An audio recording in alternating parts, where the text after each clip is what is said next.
y me olvido de la palabra. Ellos no negociaban, ellos vivían la palabra. Pablo le dice, persiste tú. Y las escrituras son la única fuente de ayuda para el creyente. ¿Y de qué nos salvan las escrituras? Mire, ¿qué le estaba diciendo el apóstol Pablo a Timoteo? Le estaba diciendo, la escritura te salva de la ignorancia.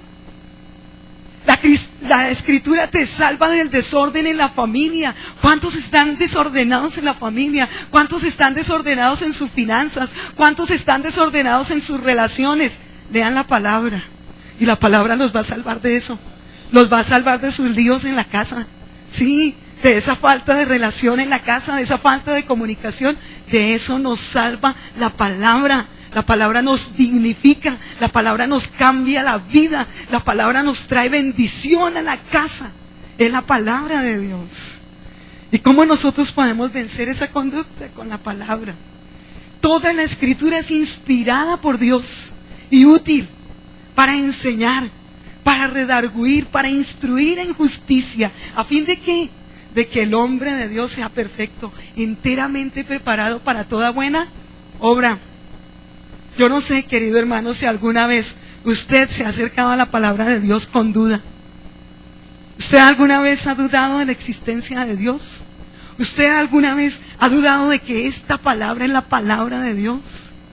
Eso fue lo primero que le pasó a Eva. ¿Saben que lo primero que le pasó a Eva no fue que se encontró con el árbol del bien y del mal? Eso no fue lo primero que le pasó. Lo primero que le pasó es que vino Satanás y le colocó duda en su mente y en su corazón de las palabras de Dios. Eso fue lo que le pasó. Y cuando vino la duda, entonces se le quitó la fe. Entonces se le quitó el creer en Dios. Y entonces dijo, ya no quiero a Dios, ahora por mí misma voy a salir adelante en la vida. Tremendo eso. Toda la escritura es inspirada por Dios. Por lo menos quiero darles 5 razones por qué la palabra de Dios es palabra de Dios. Escúcheme la primera razón. Tiene una precisión científica tremenda. Aunque la Biblia no es un libro científico, es un libro que nos habla de Dios. La Biblia nos presenta todo el orden de todas las cosas. ¿Por qué existe? ¿Por qué existe el universo? ¿Cómo está el día? ¿Cómo está la noche? ¿Por qué existen los astros? ¿Por qué existen las estaciones? ¿Por qué hay que tener higiene y lavarnos las manos y ir a comer con las manos bañadas? ¿Por qué hay que tener higiene en los hospitales? ¿Por qué hay que educar a los hijos? La palabra nos instruye. Tremendo. Tiene una precisión científica tremenda. ¿Saben qué dice Job? Capítulo 26, versículo 7. Él cuelga la tierra sobre nada. ¿Escuchó eso? Él cuelga la tierra sobre nada. Número 2, tiene precisión histórica. Es un libro que ha registrado hechos históricos, culturas, reyes, guerras, situaciones que han vivido las naciones. Ahí están. Y los filósofos y los historiadores saben a dónde se tienen que remitir para ver la historia del mundo y del universo y de todas las cosas. A la Biblia. ¿Cómo les parece? Tremendo. Número 3, tiene una continuidad maravillosa. La Biblia es un libro, ¿cierto? Dividido en 66 libros, escritos aproximadamente por 40 personas. Miren, escuchen esto, en 1600 años. Hágame el favor, póngase usted a pensar, una continuidad de un libro escrito en 1600 años. Póngase usted a escribir un libro con 40 personas que viven en 130 países más o menos, en 3 continentes diferentes. Un libro que tenga un contenido, una continuidad en 1600 años. A ver si usted no pierde el hilo de las cosas. A ver si usted no se va por las ramas. Tremendo.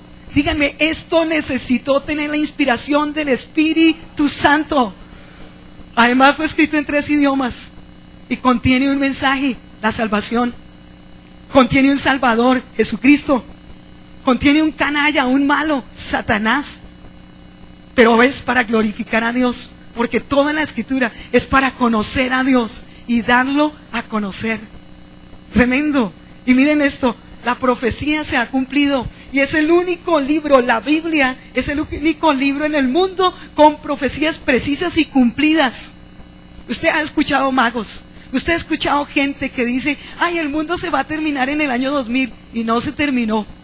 Pero usted póngase a leer las escrituras y Jesús cumplió toda la profecía dicha por él en el Antiguo Testamento.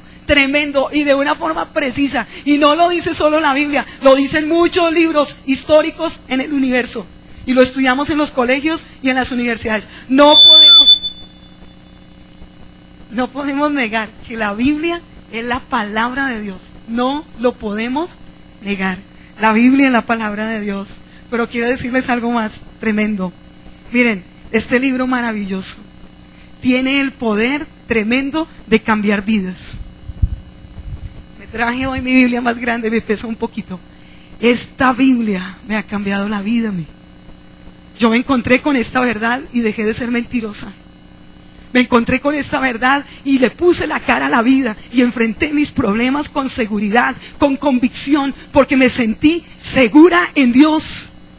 Yo me encontré con esta verdad y mi vida cambió.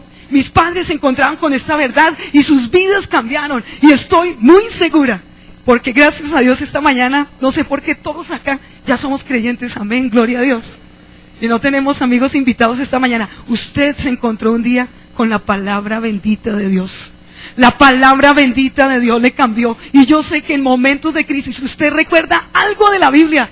Cualquier frase, el Salmo 23, qué sé yo, cualquier palabra. Y usted es vivificado por esa palabra. Esto tiene el poder de cambiar vidas. Este libro nos escudriña. Cuando nos acercamos a la Biblia es como un espejo. Vemos nuestra alma, vemos nuestra conducta, vemos cómo están nuestras relaciones, vemos cómo está nuestra casa. Cuando nos acercamos a ella es como espada, nos quebranta, nos hace llorar, quebranta lo más profundo de nosotros. Es una semilla, trae fruto en su trabajo, trae fruto en su vida, trae fruto en su relación, trae fruto en su casa. Es tremendo. La palabra es un martillo y está ahí dando golpe. Y quebranta nuestro egoísmo, y quebranta nuestro orgullo, y quebranta nuestras vanidades. Eso es lo que hace la palabra de Dios. Es salvación para el pecador, es santificación para el santo, es suficiente para el doliente.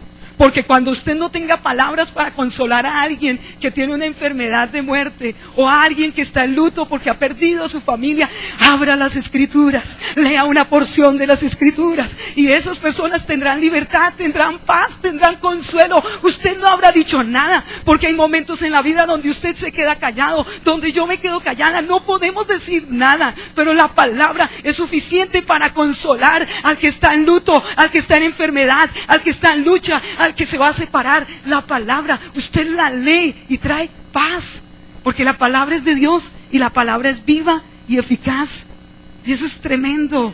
Trae libertad, es satisfacción al erudito. Uno pudiera estudiar y estudiar y nunca llegar a sus límites, nunca comprender a fondo las grandes verdades de la Escritura. Es una fuente continua, es un mar sin fondo, hay tanto que comprender. ¿Quién enseñó al Espíritu de Dios, queridos hermanos? ¿Quién le enseñó? ¿Quién le colocó consejo?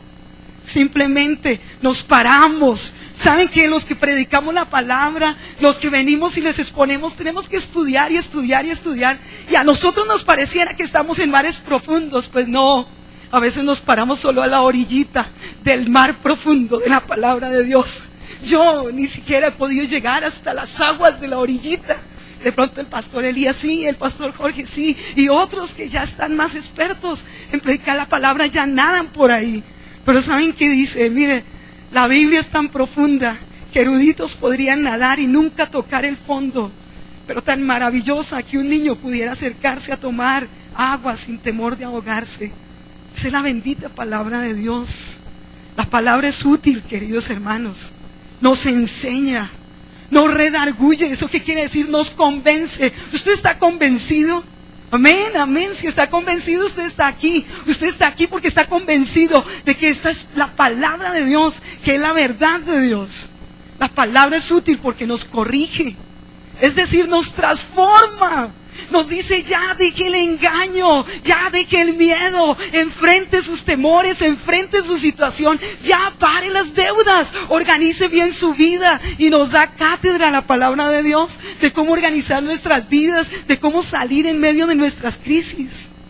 Escuchen, la palabra es útil porque nos instruye en justicia, ¿Saben qué es eso? Nos disciplina. Es nuestra regla de conducta. Usted sí tiene disciplina en la casa. ¿Sabe cómo se llama? La bendita palabra de Dios. Usted sí tiene una regla que debe regirlo en el mundo.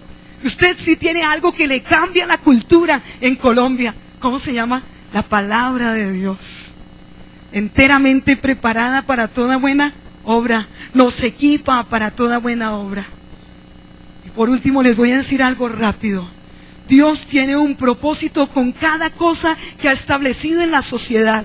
Escúcheme, Dios tiene un propósito con el gobierno. El gobierno no se lo inventaron los hombres, el gobierno lo estableció Dios. La paz no es solo la ausencia de conflicto, es la presencia de justicia. Y Dios nos ha llamado a nosotros porque, miren, el reino de Dios consiste en los derechos y la justicia. Derechos y justicia. ¿Y eso cómo se llama? Gobierno. Y Dios quiere que nosotros, queridos hermanos, seamos pilares de justicia en nuestras naciones. Si usted no votaba, empiece a votar. Empiece a decidir por cuál debe ser el gobernante de nuestra nación. Si usted no participaba allí en su localidad, allí en su barrio, empiece a participar. ¿Cómo podemos mejorar nuestro barrio? ¿Cómo podemos mejorar nuestra localidad? Nosotros somos llamados a ser ministros de justicia en la tierra. Somos llamados a ser luz en medio de nuestras comunidades.